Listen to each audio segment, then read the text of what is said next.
ఒక పక్క ఆరుగాలం కష్టపడి పండించిన పంటను కొనేనాథుడు లేక రైతన్నలు తల్లడిల్లుతుంటే మరోపక్క సేకరించిన ధాన్యాన్ని అధికారులు మిల్లర్లు కలిసి అక్రమ దోపిడీకి పాల్పడుతున్నారు. ఒకటి రెండు కాదు, ఏకంగా 170 కోట్ల విలువైన ధాన్యాన్ని ప్రభుత్వానికి సరఫరా చేయకుండా అక్రమంగా దాచగా ఆ ధాన్యం 3 ఏళ్లుగా గోడౌన్లలో మగ్గుతూ పురుగులు పడుతోంది. మెదక్ జిల్లాలో పాడైపోతున్నా పట్టించుకొని ధాన్యం దుస్థితిపై సాక్షి ప్రత్యేక కథనం. ప్రస్తుతం మనం చూస్తున్నది ఓ ఖాయిలా పడ్డ పరిశ్రమ. ఇందులో వేలాది మెట్రిక్ టన్నుల ధాన్యాన్ని దాదాపు 3 ఏళ్లుగా నిల్వ ఉంచారు. అప్పటి నుండి ఇప్పటిదాకా ఇక్కడ నిల్వ చేసిన ధాన్యం వైపు అటు సివిల్ సప్లై అధికారులు కానీ ఇటు రైస్ మిల్లర్లు కానీ కన్నెత్తైనా చూడటం లేదు. ఇంత భారీ ఎత్తున స్టోర్ చేసిన ధాన్యాన్ని ఎందుకు అలా వదిలేశారు అన్నది ఎవరికీ అంతుపట్టని ప్రశ్నగా మారింది. ప్రభుత్వ నిబంధనల ప్రకారం మిల్లర్లు ప్రతి సీజన్లో నిర్దేశించిన బియ్యంను కస్టమ్ మిల్లింగ్ రైస్గా మార్చి ప్రభుత్వానికి అందించాలి.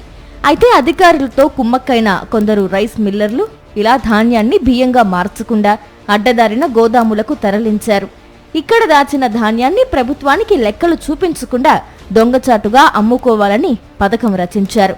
అయితే ఇందులో నిల్వ ఉంచిన ధాన్యం అమ్మకాల్లో వచ్చిన తేడాల వల్ల గత 3 ఏళ్లుగా ఇక్కడే నిల్వ ఉండిపోయింది.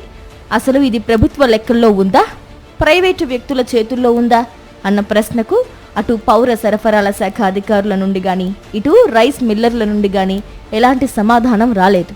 ఇందులో మాత్రం 48,000 మెట్రిక్ టన్నుల ధాన్యం నిల్వ ఉందని తెలుస్తోంది. ప్రస్తుతం ఈ ధాన్యం విలువ 170 కోట్ల రూపాయలుందని, ఈ ధాన్యాన్ని వెంటనే ప్రభుత్వం స్వాధీనం చేసుకోవాలని డిమాండ్ చేస్తున్నారు. ప్రభుత్వ పరంగా అక్కడ సీజ్ అయిన మాలు 170 కోట్ల రూపాయల వాల్యుయేషన్ 48 మెట్రిక్ టన్నుల ధాన్యం ఉంది. ఇది 3 సంవత్సరాల క్రితం సీజ్ అయిందట. మరి ఇది ప్రభుత్వ ఆధీనములు ఉందా, ఎక్కడ ఇది కోర్టు ఆధీనములు ఉన్నదో తెలియదు. కానీ ఈ సమస్య ఎందుకు ఉత్పన్నమవుతుందంటే ఇట్లాంటి ఖాళీ అయితే ప్రభుత్వానికి 3 సంవత్సరాల ధాన్యము ఖరాబ్ అయిపోతుంది, మొత్తం దుబ్బు అయిపోతుంది. మరి ఇది ఓనికి ఉపయోగం? 170 కోట్లు అంటే మాటలు కాదు, ఒక గోదాం తయారవుతుంది ఇక్కడ. మరి ఇది ప్రభుత్వం ధనం రాజుల పైసా రాళ్ళపాలు అన్నట్టు. మరి ఈ సమస్య డిఎస్ఓ గారు కానీ డిఎం గారు కానీ మళ్ళీ ఇక్కడ ఉన్న వ్యవసాయ అధికారులు కానీ ఈ సమస్య గురించి ప్రభుత్వానికి తీసుకువెళ్ళి ప్రజలకు న్యాయం జరగాలి, ప్రభుత్వ ధనాన్ని కాపాడాలని నా ఉద్దేశం. రైతుల నుండి ధాన్యాన్ని కొనుగోలు చేసిన ప్రభుత్వం తరువాత వాటిని రైస్ మిల్లులకు తరలించే క్రమంలో ఓవర్ స్టాక్ ఉంటే ఇలా ప్రైవేటు గోదాముల్లో నిల్వ చేసి తరువాత రైస్ మిల్లులకు మిల్లింగ్ కోసం పంపుతారని కొందరు అధికారులు చెబుతున్నారు.